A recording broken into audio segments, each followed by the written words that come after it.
myself. I could see that I was in the kitchen with my eyes closed. Video game designer Brendan shares that scientists study rats in mazes to explore how creatures use memory to learn and adapt, forming a mental map of their world. He applies these principles in game design, emphasizing the crucial role of memory in human progress. One day, Brendan, his wife Claire, and their daughter Sam enjoy a beach outing together. After a nap, Sam decides to hunt for shells with her Curious George toy, promising to stay away from the water. However, while engrossed in collecting shells, a wave sweeps away the toy monkey. Sam ventures into the water to retrieve it, but is overcome by the strong sea currents. Despite the family's support at the funeral, Brendan and Claire are devastated. Months later, Claire begins packing Sam's room to prepare for a move, but Brendan isn't ready and becomes distraught, urging her to leave everything as it is. While handling Sam's favorite books, Brendan notices Berenstain Bears spelled differently than he remembers. That night, unable to sleep, he hears a noise and grabs a bat, ready to defend against an intruder, only to find it's his brother-in-law Matt raiding the fridge. Brendan and Matt share a snack and discuss the book title. Brendan, still unable to sleep, searches online for an explanation and discovers numerous articles about it. Many people share his memory of the title with an E instead of an A. Some believe it's a conspiracy related to alternate timelines or parallel universes. This phenomenon is named after the false memory that Nelson Mandela died in prison. The next morning, as Claire prepares to return to work, Brendan notices a family photo on the fridge showing the Griffith Observatory. He remembers taking the same photo at the Pacific Science Center, but Claire insists it was at the observatory. She brushes off his confusion and heads to work.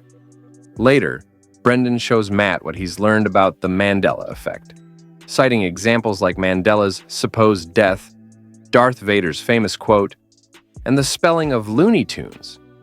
Brendan is convinced these discrepancies suggest they might be shifting between parallel realities or exist within a simulation, but Matt remains skeptical. In the days that follow, Brendan delves deeper into the phenomenon, watching numerous documentaries on subjects like string theory and the potential existence of a real matrix. He takes copious notes and becomes fixated on the topic, using it perhaps as a distraction from his grief. One afternoon, he visits a priest seeking answers about why God would allow a child like Sam to die. The priest explains that Sam's death was not part of God's plan, but a consequence of free will, which many believe is humanity's greatest gift from God. Returning home, Brendan begins researching free will intensely as part of his newfound obsession. Sometime later, he meets with Matt again and continues to discuss the topic. Matt mentions he spoke with a neurologist friend who explained that our brains are imperfect, memories can be distorted, and gaps can be filled with external information. Despite this explanation, Brendan remains stubborn and refuses to accept that it could simply be a coincidence. During dinner, Claire confides in Brendan, expressing concern about his recent withdrawal and urging him to share his worries. Brendan asks Claire to describe the Monopoly Man, and she mentions he wears a monocle. However, when they check the game box, they realize the man actually doesn't have any eyewear. Brendan then shows Sam's Curious George book, insisting the monkey used to have a tail in the drawings, and even claims Sam's plushie had one too. Claire is uncomfortable with Brendan using their daughter's memory this way, especially after the funeral when she expressed feeling disconnected from reality. When Brendan starts talking about reality shifting, Claire loses her patience and criticizes Brendan for refusing to move forward and fixating on this pointless obsession instead. Sometime later, Brendan and Claire double date with Matt and his new boyfriend. Brendan is distracted and barely engages in conversation, attempting to escape to the bar. Matt reminds him that he and Claire need to support each other, prompting Brendan to return to the table. However, once home, Brendan immediately turns to his computer to delve into the simulation theory, the idea that our world is a computer-generated reality. His notes expand as he diligently follows leads, desperate to find evidence of a parallel universe where Sam might still be alive, and eventually stumbles upon Roland Fuchs, a supposed researcher working on ways to prove the simulation hypothesis. However, the video Brendan finds on websites isn't working anymore, so he turns to piracy sites that keep backups. The file he downloads turns out to be corrupted, but with special software, he manages to repair it. The video reveals Dr. Fuchs giving a lecture on the simulation theory, but unfortunately, it corrupts again, and Brendan is left with nothing. Unwilling to give up, Brendan searches for where Fuchs currently works and records a video message for him.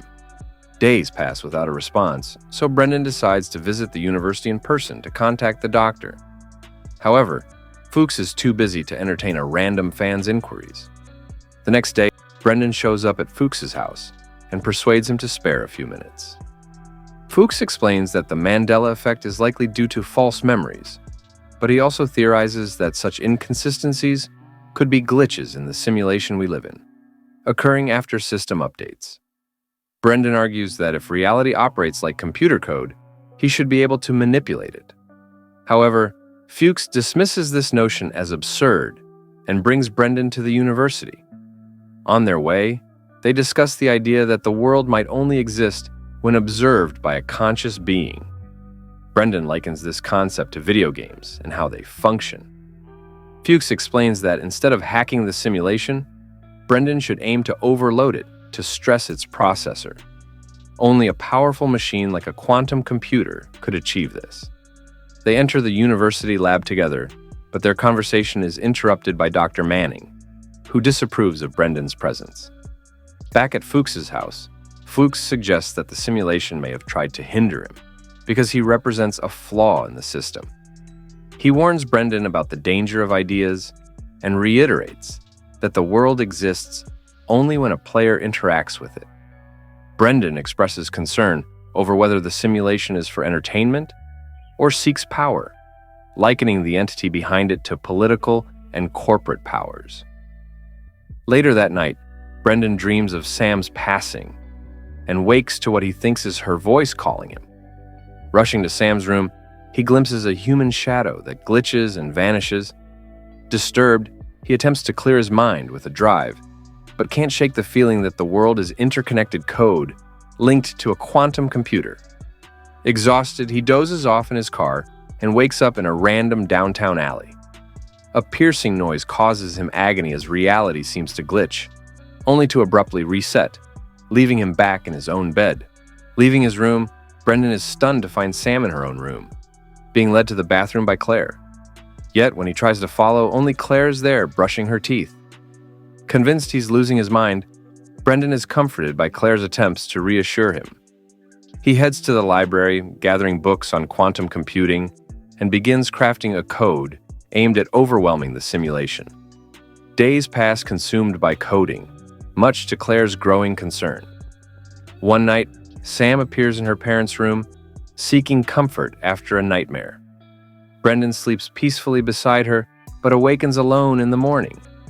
Confused, he assumes it was a dream, yet finds Sam downstairs as if nothing happened.